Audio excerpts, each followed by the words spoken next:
हमारे चैनल को सब्सक्राइब करें और सभी वीडियोस के नोटिफिकेशंस प्राप्त करने के लिए बेल आइकन दबाएं।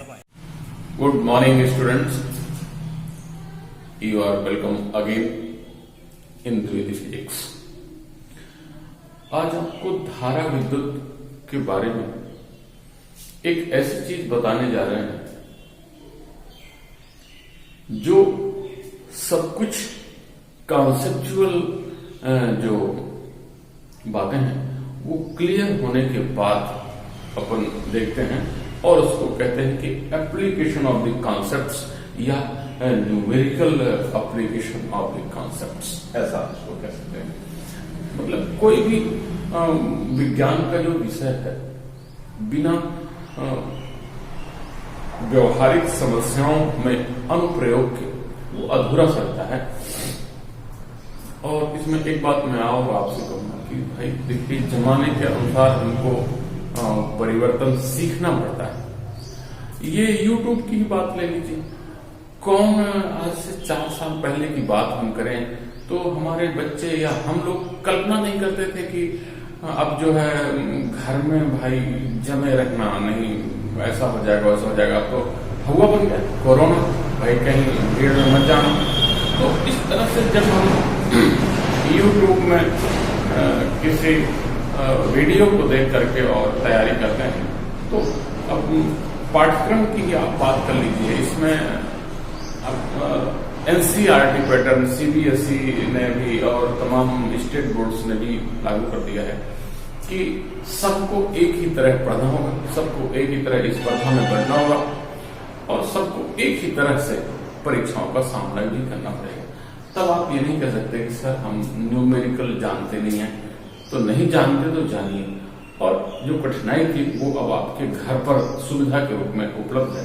और यही प्रयास मैं भी कर रहा हूँ कि बच्चे कहीं न जाएं और बस द्वितीय फिजिक्स YouTube चैनल देखें और उनको जो कॉन्सेप्ट्स हैं, जो विषय वस्तुएं हैं, जो डिफरेंट चैप्टर्स या यूनिट्स हैं, उनकी सभी जो विषय सामग्री है मैं उनको यहीं से YouTube पर बताता हूँ। अगर हम धारा विद्युत में आंकिक प्रश्नों की बात करते हैं बच्चों, तो आगे पीछे ऊपर नीचे दाएं बाएं सब कुछ तलाशने के बाद आपको जो बहुधा पूछे जाने वाले प्रश्नों की प्रकृति होती है उनको मैं कह सकता हूं कि वो प्रतिरोध ज्ञात करने से संबंधित हुआ करती है। आइए हम सबसे पहले बात करेंगे कि ये किस तरह के प्रश्न होते हैं, कौन से फार्मूलाज हम यूज करते हैं और बहुत सरल तरीके से हम इनको कैसे सॉल्व कर लेते हैं। बच्चों, सबसे पहले मैं आपको बता दूं कि इसमें जो डिफरेंट टाइप्स ऑफ क्वेश्चंस होते हैं प्रतिरोध ज्ञात करने के, उनमें जो फार्मूलाज यूज होते हैं उन पर मैं आपका ध्यान ले सकता हूं। देखिए, इस बोर्ड में मैंने उसको लिखने का प्रयास किया है, आप देखिए। सब आप जानते हैं V = IR, ये ओम का नियम है। V किसी चालक के दोनों सिरों के बीच आरोपित विभवांतर है। I उस चालक में प्रवाहित धारा है और R जो है उस चालक का प्रतिरोध है। अभी हम जब चालक की बात करेंगे तो तार लिया करेंगे, एक तार है, ऐसा करेंगे, उसको इसमें जोड़ देंगे, तो तब आपका जो है ये ओम का नियम व्यवहारिक रूप में आएगा कि अच्छा ऐसा वोल्टेज अप्लाई करते हैं भाई तो ऐसे करंट फ्लो होती है और ये प्रतिरोध जो है वो ऐसे जो है धारा के मार्ग में बाधा उत्पन्न करता है। और जो दूसरे सूत्र हैं वो इस तरह से हैं, R = ρ×L/A, R1/R2 = L1²/L2², R1/R2 = R2⁴/R1⁴, R = R1+R2+R3, 1/R = 1/R1 + 1/R2 + 1/R3। इन सभी में आप देख रहे होंगे कि मेन जो फाइंडिंग क्वांटिटी है वो है आपकी चालक का प्रतिरोध। विभिन्न प्रकार के प्रश्नों में अपन बात करेंगे कि कैसे हम इन परिस्थितियों में किसी चालक का, किसी विद्युत परिपथ का परिणामी प्रतिरोध आसानी से ज्ञात करते हैं।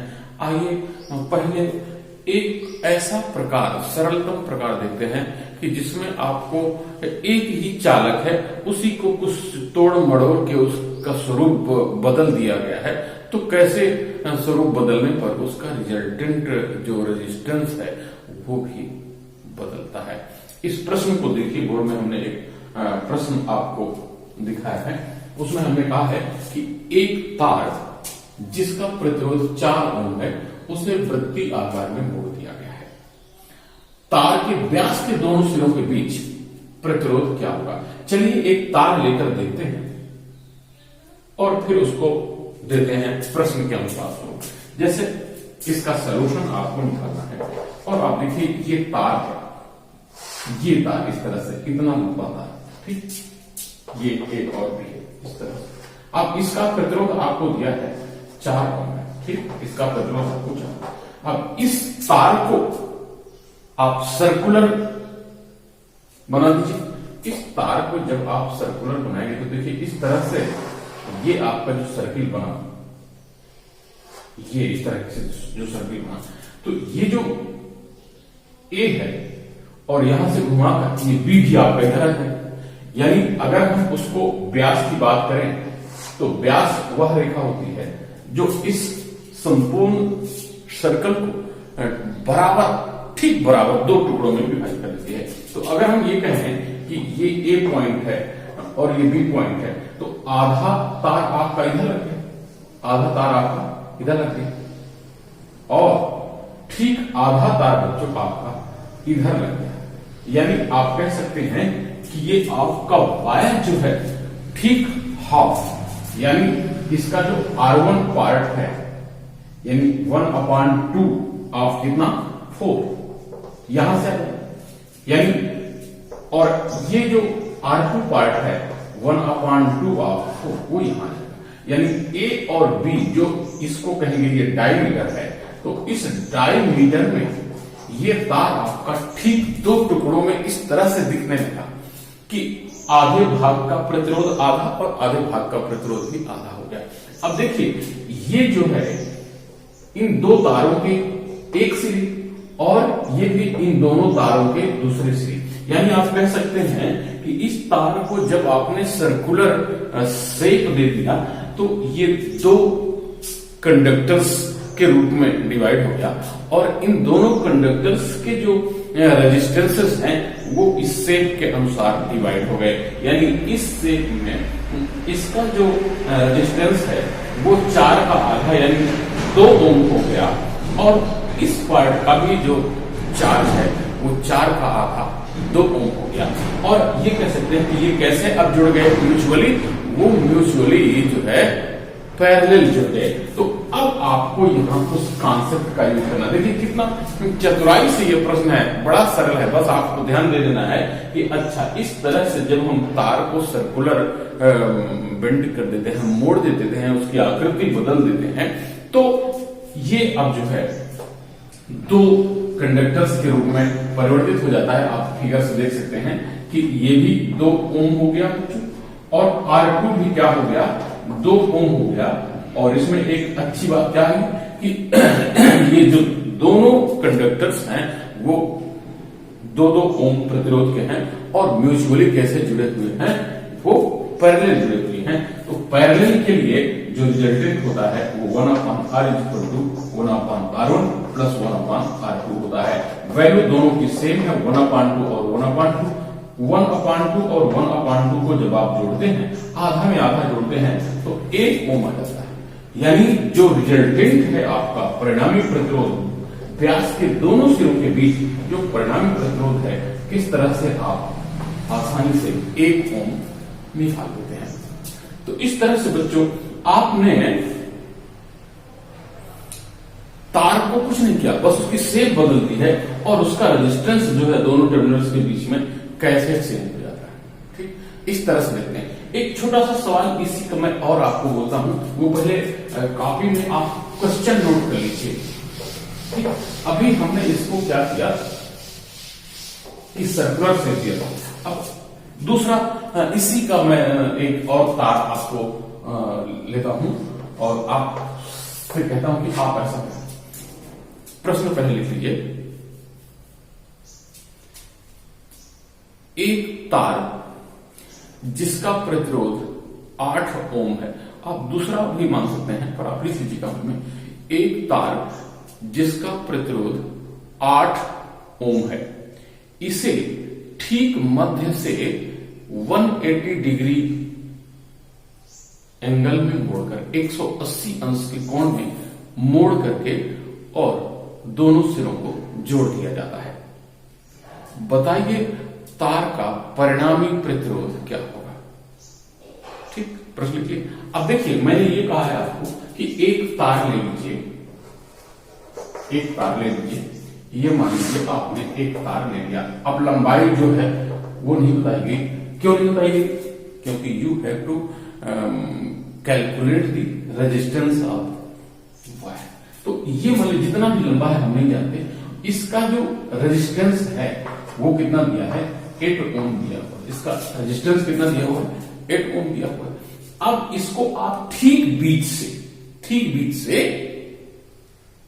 180 डिग्री में मोड़ लीजिए।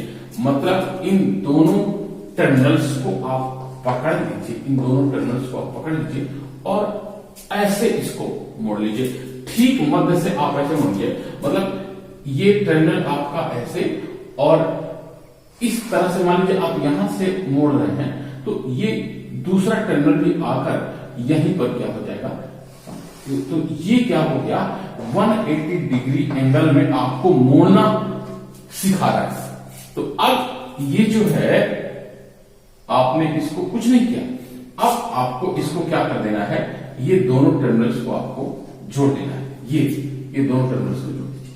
तो 180 डिग्री एंगल में आपने मोड़ दिया, यानी तार ठीक मध्य से आपने जोड़ा, तो दोनों तारों का जो रेजिस्टेंस है वो ठीक बराबर डिवाइड हो गया। यानी इस सिरे को अगर R1 कहें तो इसका मान क्या हो जाएगा, 1/2 into 8, और इसको अगर R2 कह दें तो इसका भी हो जाएगा 1/2 यानी ये तार भी जो है 4 ओम प्रतिरोध वाला बन गया और ये तार भी आपका 4 ओम प्रतिरोध वाला बन गया बच्चों। ठीक है, तो ये अब दोनों सिरों को आपने जोड़ दिया तो फिर वही बात आई ना कि आपने तार को कुछ नहीं किया, दोनों सिरों को आपने जोड़ा तो एक कंडक्टर ये हो गया, एक कंडक्टर ये हो गया, दोनों के एक टर्मिनल एक साथ और दोनों के दूसरे टर्मिनल एक साथ। मतलब आपने क्या किया, कॉम्बिनेशन ऑफ रेजिस्टेंस किया। तो आपको कॉन्सेप्ट क्या पढ़ना है, यहां कॉम्बिनेशन ऑफ रेजिस्टेंस पढ़ना है और आपको देखकर ये पता करना है कि how we combine these conductors and to find resultant resistance. अब जब आप ये जान गए कि हम इसको पैरेलल जोड़ रहे हैं तो रिजल्टेंट क्या हो जाएगा, परिभाषा से 1/r = 1/r1 + 1/r। अब ये दोनों हो गए क्या, इसका भी 4 ओम है और इसका भी 4 ओम है। आपको जोड़ना तो पहले से ही आ रहा है, ये 1/2 हो गया। तो रिजल्टेंट जो R हुआ बच्चों वो कितना हो गया, 2 ओम हो गया। इस तरह से बच्चों आप कितनी आसानी से, मतलब एक तार जो है उसको कोई शेप दे देते हैं, अब कभी चतुर्भुज बना देगा, कभी त्रिभुज बना देगा, तो वो सभी आपको समझ लेना है कि ये पैरेलल कॉम्बिनेशन को हमसे अप्लाई कराना पूछ रहा है ना। तो आपको इस तरह के प्रश्नों के लिए तैयार रहना चाहिए कि एक चालक दिया गया उसका तार के रूप में और उसको कैसे शेप में आपसे डिजाइन करवाता है, तो आपको कॉम्बिनेशन ऑफ रेजिस्टेंस का ये तरीका आपको याद रखना है ताकि ये छोटे छोटे प्रश्नों के उत्तर देने में आपको आसानी हो। ठीक है, बने रहिए द्वितीय फिजिक्स के साथ और इसी तरह के न्यूमेरिकल में आगे भी आपको बता रहा हूं कि कैसे इन फार्मूलाज का यूज होता है। बच्चों अभी थोड़ी देर पहले अपन बात कर रहे थे कि तार का स्वरूप परिवर्तित किया गया था तो कैसे उसका परिणामी प्रतिरोध बदल जाता है। अब मैं इस अवधारणा, इस दूसरे स्वरूप पर आपका कॉन्सेप्ट क्लियर करना चाहूंगा, वो है तार का खींचना। प्रश्न ऐसे आते हैं परीक्षा में, एक तार को खींचकर उसकी लंबाई 2 गुनी कर दी जाती है, 3 गुनी कर दी जाती है, या एक तार को पिघला करके और उसकी लंबाई जो है आधी कर दी जाती है। दूसरा स्वरूप होता है कि एक तार को खींचने से उसकी त्रिज्या जो है पहले से आधी हो गई, या एक तार को पिघला करके जब उसकी मोटाई दोगुनी कर दी गई या उसकी त्रिज्या को दोगुना कर दिया गया, तो रिजल्टेंट रेजिस्टेंस आप कैसे निकालते हैं? यहां पर ये देखिए लंबाई का सूत्र है, मतलब लंबाई को जब आप परिवर्तित करते हैं तो ये सूत्र लगाना है, त्रिज्या आपकी परिवर्तित होती है तो ये सूत्र लगाना है। एक एक प्रश्न हम इनका भी आपको यहां लगवा देते हैं। देखिए एक बहुत साधारण सा प्रश्न मैं ये कहूंगा कि लिख लीजिए, ये प्रश्न जो है वो प्रश्न 10 है। 10 ओम प्रतिरोध वाला एक तार खींचकर उसकी लंबाई 2 गुनी कर दी जाती है, खींचकर उसकी लंबाई 2 गुनी कर दी जाती है, तो बताइए उसका परिणामी प्रतिरोध क्या हो जाएगा? प्रश्न लिख लिया। अब आपको देखिए यहां ये बताना है कि सॉल्यूशन जब करेंगे तो आपको देखना है कि गिवन प्रारंभिक लंबाई, तो मान लेते हैं कि उसकी प्रारंभिक जो लंबाई L1 है वो क्या है? L metre. ठीक, यहां मीटर क्यों लिखे बच्चों? मीटर का मतलब है कि ये जो एक चीज है जो स्टैंडर्ड यूनिट सिस्टम में आपको बात करना है, मतलब जो भी आपको अपने से राशियां माननी है वो आप SI यूनिट में उसको एक्सप्रेस करें। तो L1 is equal to L metre. तो खींचने पर आपकी जो लंबाई है ये दिया हुआ है, खींचने पर जो लंबाई है उसको आप L2 कहेंगे, तो वो L2 बराबर क्या होता है? 2 गुनी हो जाती है, आपने लिखा तो 2 गुनी है, यानी ये कितनी हो जाती है? 2L metre. तो परिणामी प्रतिरोध क्या होगा? यानी आपको पहले का प्रतिरोध दिया हुआ है, जो आपका तार है वो दिया है कि R1 इज इक्वल टू 10 ओम। तो अब आपको परिणामी प्रतिरोध यानी R2 की गणना करनी है। देखिए अब कितना सरल, जब आपको कहता है कि तार को खींच करके उसकी लंबाई 2 गुनी कर दी जाती है, तो आपको सीधे क्या कर देना है? वी नो दैट, है ना, हम जानते हैं, पहले आप नहीं जानते हैं पर सूत्र लिख दिए तो आप जानते हैं, है ना, आप जानते हैं। क्या जानते हैं? कुछ नहीं जानते, सब जानते हैं। ये जानते हैं कि R1 अपॉन R2 का जो लंबाई के बढ़ने या घटने से संबंध होता है वो डायरेक्टली प्रोपोर्शनल में होता है, तो L1 का स्क्वायर अपॉन L2 का स्क्वायर। अब आपको R1 दिया हुआ, R1 कितना दिया है? 10 ओम दिया, तो ये 10 लिख लीजिए। R2 आपको ज्ञात ही करना है भाई। L1 आपने क्या लिया? L मीटर ले लिया, और इसको आपने क्या लिया? 2L मीटर लिया, तो इसका भी स्क्वायर और इसका भी स्क्वायर, ये फार्मूला है। तो 10 upon R2 is equal to L square upon 2L का स्क्वायर करेंगे तो 4L स्क्वायर आ जाएगा। यानी ये आपका अपने आप कैंसिल आउट हो जाता है कि कुछ नहीं करना है आपको, कितना सरल है। और ये सवाल अगर आपको 4 नंबर दे देता है तो आप बताइए आप न्यूमेरिकल फिजिक्स के लगाएंगे कि नहीं लगाएंगे? मुझे तो लगता है कि आपका आंसर होना चाहिए कि हम लगाएंगे। बहुत ही सरल ये प्रकृति होती है इस प्रश्नों की, पर जब अपन पहले से डर रहते हैं, अरे बाप रे, एक तो फिजिक्स और दूसरा न्यूमेरिकल, नहीं बाबा ये मेरे लिए नहीं है भाई, ये तो दूसरों के लिए, ऐसा मत सोच के चलिए। और अपन इस तरह से छोटे छोटे सवाल भी बड़े आसानी से लगाएंगे। अब देखिए इसका रिजल्टेंट कितना आ जाता है, तो ये इस तरह से आ गया 10 upon R2 is equal to आ गया 1 अपॉन 4, इस तरह से। अब 10 upon R2 is equal to 1 upon 4 आ गया, यानी R2 is equal to cross multiplication करेंगे 10 चौको 40। तो इस तरह से R2 इज इक्वल टू आ गया 40 ओम। यानी जब लंबाई 2 गुनी हुई तो प्रतिरोध कितना हो गया? 4 गुना हो गया। ये इस तरह से अपन कह सकते हैं।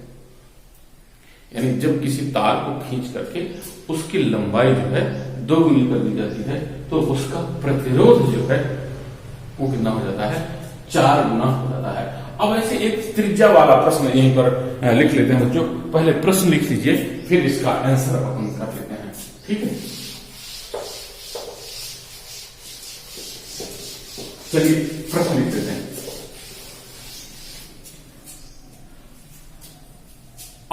ओम प्रतिरोध का एक तार है, इस तरह से। अब क्वेश्चन का सेट तो चेंज कर लेना है, कॉन्सेप्ट तो 8 ओम प्रतिरोध का, यानी ये दिया हुआ है ना, 8 ओम प्रतिरोध का एक तार है।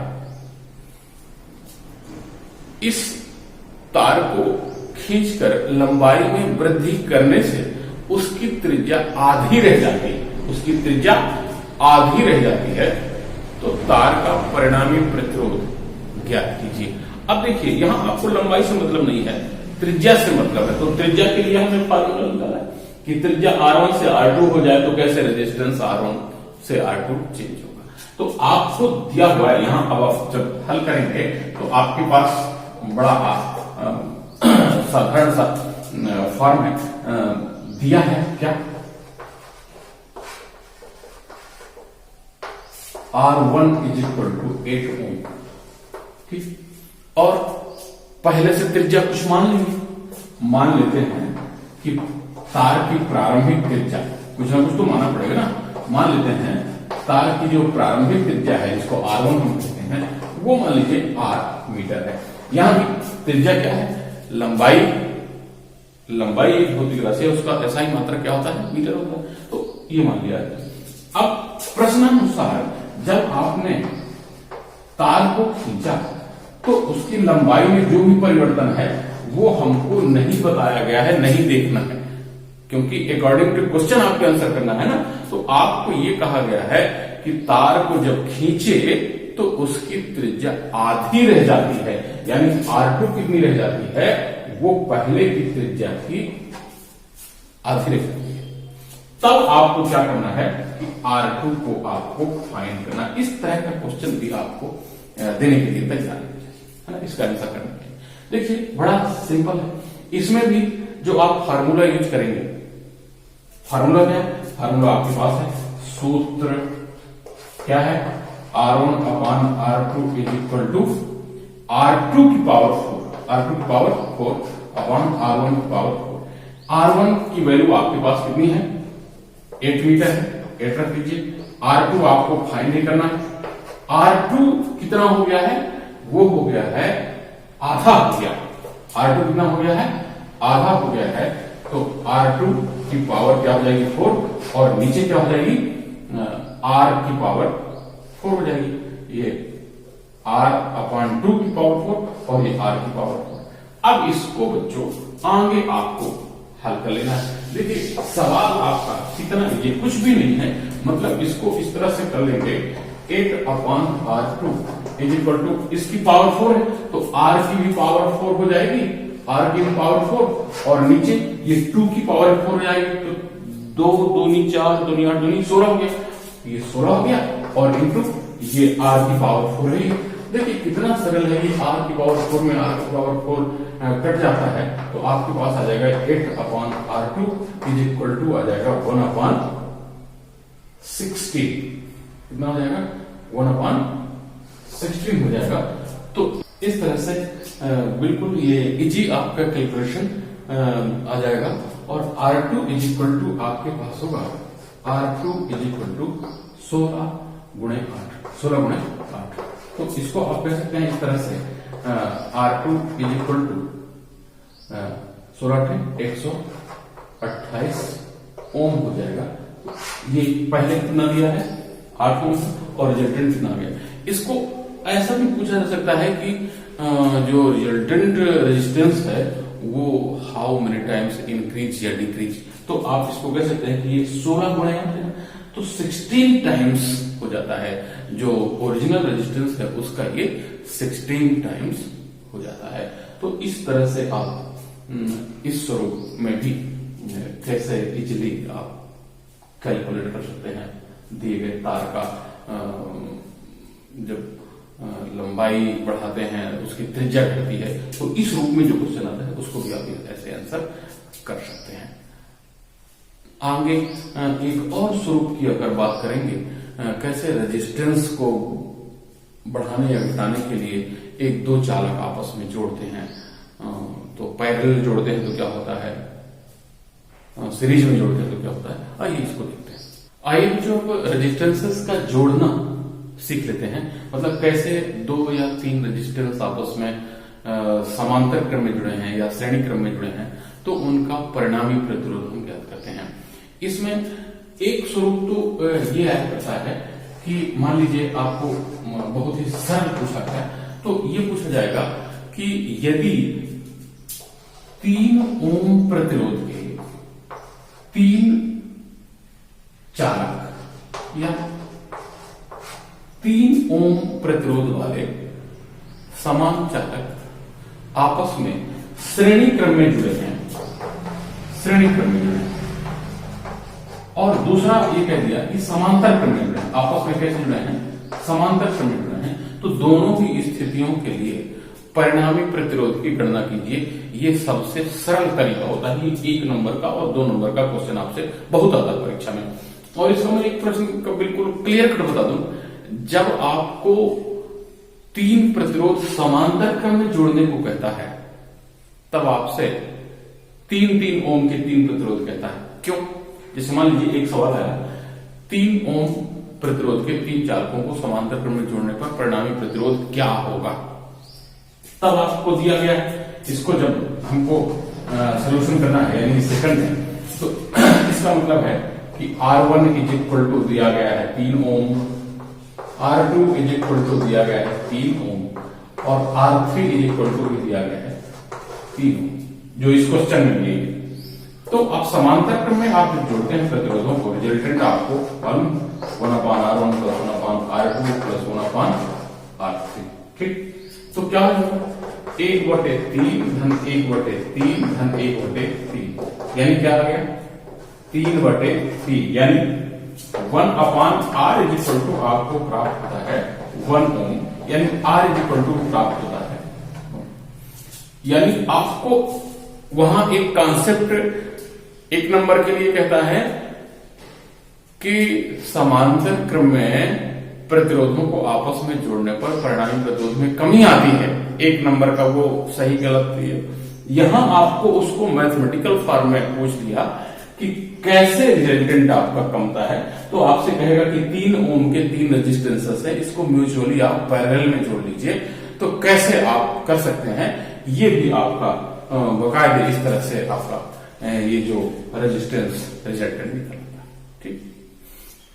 अब इसी को बच्चों अगर कहें कि आप श्रेणी क्रम में जोड़ दें, है ना, ऐसा भी कह सकता है आपसे कि श्रेणी क्रम में जोड़ दें, तो ये प्रश्न आपका श्रेणी क्रम में भी लग जाए। तो श्रेणी क्रम के लिए आपको फार्मूला क्या यूज करना है? श्रेणी क्रम में आप जानते हैं कि जब हम प्रतिरोधों को श्रेणी क्रम में जोड़ते हैं, तो जो परिणामी प्रतिरोध है श्रेणी क्रम में जोड़ने पर परिणामी प्रतिरोध आपका बढ़ता है। तो आपको यहां दिया गया है R1 भी 3 ओम है, R2 भी 3 ओम है, R3 भी 3 ओम है। तो परिणामी प्रतिरोध श्रेणी क्रम में जोड़ने पर जो परिणामी प्रतिरोध है R, वो कितना होता है? R1 + R2 + R3 होता है। तो वही 3 और 3 ये हो जाएगा 9। तो रिजल्टेंट आपका कितना हो जाता है? 9 हो जाता है, ठीक है? तो इस तरह से आपका जो कॉम्बिनेशन ऑफ रेजिस्टेंस है, उसका सबसे सरल स्वरूप ये मैं बता दिया कि 3 चालक तार दिए हुए हैं, इनके प्रतिरोध इतने हैं। आपको कहा कि समांतर में जोड़िए तो 1/R का फार्मूला लगा दीजिए, श्रेणी में लगे तो डायरेक्ट R1 + R2 + R3 लगा दीजिए। तो इस तरह से ये एक स्वरूप आ जाता है। दूसरा स्वरूप जो सबसे कॉमन स्वरूप होता है बच्चों प्रतिरोधों के संयोजन में सबसे ज्यादा जो पूछे जाने वाले सवालों की प्रकृति है वो ये होती है कि दिए गए परिपथ में बिंदु A व बिंदु B के बीच परिणामी प्रतिरोध ज्ञात कीजिए। यानी आपको चित्र देख करके ये एक अंदर से प्रश्न पूछा जाता है कि बच्चे को क्या ये मालूम है कि रेजिस्टेंस म्यूचुअली या तो सीरीज में जुड़े हैं या तो पैरेलल जुड़े हैं। भाई अगर आपको एक कॉन्सेप्ट ही क्लियर नहीं है कि हम कैसे जाने कि म्यूचुअली सीरीज में है कि म्यूचुअली ये पैरेलल है, तो आप हल क्या करेंगे? तो आपको ऐसे सवालों को हल करने के लिए सबसे पहले तो आपको ये देखना चाहिए कि हम कैसे जानते हैं कि ये म्यूचुअली पैरेलल है या सीरीज में है। जब आप जानते हैं कि क्रमशः मतलब पहले का जो अंतिम टर्मिनल है नेक्स्ट वाले के फर्स्ट टर्मिनल से जुड़ा है, इस तरह से, तो उसको अपन कह देते हैं सीरीज है। और अगर हम इस तरह का कोई ये बॉक्स आप देख लीजिए, अब ये आपका समांतर चतुर्भुज एक तरह से बन गया है। तो जब चतुर्भुज बने या त्रिभुज बने या पंचभुज बने तो उसका मतलब है कि ये पैरेलल जुड़े हुए है ना, और लगातार जब जुड़े हुए हैं तो उसको अपन समझिए सीरीज में है। यहां अगर अपन देखें तो इसमें इनका कोई आप नाम दे दें, जैसे ये 1 ओम है, ये 2 ओम है, ये 3 ओम है, कुछ भी आप कर सकते हैं। ये तो सवाल के ऊपर है, ये न्यूमेरिकल वैल्यू यहाँ मायने नहीं रखती है। मायने रखती है आपसे पूछा क्या जाता है, वो पूछा आपसे ये जाता है कि ये म्यूचुअली पैरेलल है या म्यूचुअली सीरीज में है। देखिए इसमें क्या है, हम सबसे पहले अंदर से बाहर की ओर निकलते हैं। अंदर का मतलब ये जैसे इसमें ये अंदर भाई फाइनल क्या ये ए है और बी है, ए के बीच में जितने भी सर्किट, इसके अंदर और भी सर्किट हो सकते थे, तो उसको पहले अंदर से अपन मतलब जो अंदर के 2 पॉइंट है, फिर बाहर के 2 पॉइंट, फिर अंतिम के 2 पॉइंट है, तो इस तरह से निकालते हैं। तो इसमें आप देखिए 2 ओम और 3 ओम, कभी कभी तो हम लिख भी देते हैं कि R1 = 2, R2 = 3, तो इनका दोनों का रिजल्टेंट रेजिस्टेंस क्या होगा। लेकिन अब आपको अगर न्यूमेरिकल खासतौर से तैयार करते हैं कंपटीशन के हिसाब से, तो आपको ये देखना है कि 2 और 3 ओम के रेजिस्टेंस म्यूचुअली पैरेलल जुड़े हुए हैं। तो आपको यहाँ लिख देना चाहिए, चित्र से स्पष्ट है, चित्र से क्या स्पष्ट है कि 2 ओम और 3 ओम के प्रतिरोध आपस में समांतर क्रम में जुड़े हैं। अतः इनका परिणामी अगर हम R1 मान लें, इनका परिणामी R1 मान लें, तो 1/R1 = क्या हो जाएगा, 1/2 + 1/3 हो जाएगा। अब इसको पहले ये निकाल लें, तो 2 और 3 का एलसीएम लेंगे 6 आ जाएगा, तो ये 3 धन 2 यानी 5/6 आ गया। तो एक काम हो गया, 1/R1 = 5/6। यहां भी हम लोग बहुत गलती करते हैं बच्चों, ये क्या है 6/5 ओम न करके, अच्छा R1 का मान 5/6 ओम आ गया। आप इसको ध्यान रखिएगा, R1 की वैल्यू जो है 5/6 ओम नहीं आई है, 1/R1 आया है। तो यानी आपको R1 पहले 6/5 ओम निकाल लेना है। आप जानते हैं ना कि समांतर क्रम में जब जुड़े होते हैं प्रतिरोध तो मान घट जाता है। देखिए ये 2 ओम का है, 3 ओम का है, और रिजल्टेंट कितना हो गया, 1 ओम से थोड़ा ज्यादा हो गया। और यहां अगर कहते थे कि जो R1 है, तो जैसे इसको 1/R1 को ही 5/6 मान लेते तो बहुत ही कम हो रहा था, है ना। तो इस तरह से अपने को रिजल्टेंट का ध्यान भी रखना है कि वास्तव में म्यूचुअली कैसे जुड़े हैं। तो ये अब आपके पास R1 यानी इन दोनों का रिजल्टेंट का आ गया 6/5 ओम। अब ये एक के साथ कैसे जुड़ा है, देखिए ये एक के साथ इसका ये फर्स्ट टर्मिनल, इसको मान लीजिए तो सेकंड टर्मिनल, तो मतलब ये म्यूचुअली क्या है, सीरीज में जुड़े हुए हैं। तो इसको और अलग से निकाल लीजिए। अतः A व B के बीच जो परिणामी प्रतिरोध है, अगर हम R कहते हैं तो R बराबर क्या होता है, डायरेक्ट R1 + R2 होता है। तो R1 आपका 1 ओम हो गया, और ये कितना हो गया 6/5 ओम हो गया। कितना हो गया 6/5 ओम। तो 5 × 5 = 6, 11/5। तो R बराबर कितना हो गया 11/5 ओम हो गया। तो ये आपका A और B के बीच परिणामी प्रतिरोध। दूसरे चित्र की बात कर लेते हैं बच्चों। इसमें भी मजेदार चीज यही है कि A, B और C में आप जो है कैसे A और B के बीच जो रिजल्टेंट ज्ञात करते हैं। देखिए ये A है और B है, तो A और B के बीच ये केवल ये नहीं जुड़ा है, A से ये टर्मिनल जुड़ा हुआ है और B से ये टर्मिनल जुड़ा हुआ है ना। तो जैसे मान लीजिए A से हम चलते हैं, तो इधर से जैसे आए तो ऐसे आएंगे, तब ये B तक आएंगे। अब A से ये भी जुड़ा है, A से ये भी जुड़ा है, तो मतलब पहले अपन कर लें कि A में ये दोनों आपस में कैसे जुड़े हुए हैं, फिर इसको जोड़ लें। तो अगर हम यहां से चलते हैं, तो यहां से आते आते ये दोनों, ये 2 ओम और 2 ओम के रेजिस्टेंस म्यूचुअली कैसे जुड़े हुए हैं, सीरीज में जुड़े हुए हैं, है ना। तो A, C और बी के बीच में ए से आएंगे और फिर ये यहां से कैसे जुड़ा हुआ है तो इसको जोड़ दें। तो चित्र में ये सॉल्यूशन जब करेंगे तो चित्र में ये जो 2 ओम है और 2 ओम के रेजिस्टेंस म्यूचुअली कहीं जुड़े हैं, सीरीज में जुड़े हैं। तो इनका अगर हम रिजल्टेंट निकालते हैं तो 2 और +2 इक्वल टू क्या हो जाएगा 4 ओम। अब ये जो ए और बी के बीच 2 रेजिस्टेंस आपको जुड़ गए, एक 4 ओम वाला प्रतिरोध, ठीक, जिसका पहला सिरा है, और एक 2 ओम वाला प्रतिरोध जिसका पहला सिरा है।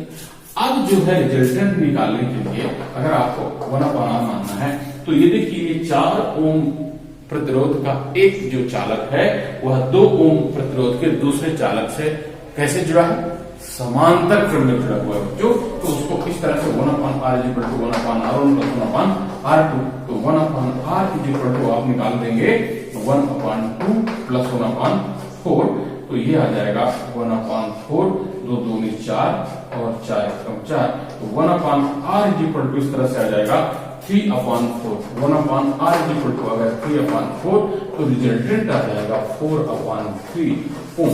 इस तरह से कैसे प्रतिरोध म्यूचुअली कंबाइंड है ये आप आसानी से निकाल सकते हैं। तो इस तरह से बच्चों मैंने प्रयास किया कि जो धारा विद्युत से संबंधित न्यूमेरिकल क्वेश्चंस, छोटे छोटे एकदम सरल क्वेश्चंस मैंने बताया है। बाकी तो विज्ञान है, विज्ञान अनंत है और दुनिया भी अनंत है, लेकिन अपने को इस हिसाब से तैयार करते रहना है कि कैसे छोटे छोटे क्वेश्चंस न्यूमेरिकल आते हैं तो वो भी हमसे बनने चाहिए। ठीक, आगे इसी तरह की अवधारणाओं को क्लियर करने के लिए आपके साथ हम बने रहेंगे। द्विवेदी फिजिक्स यूट्यूब चैनल को सब्सक्राइब कर लीजिए और नई नई अवधारणाओं के लिए जुड़े रहिए।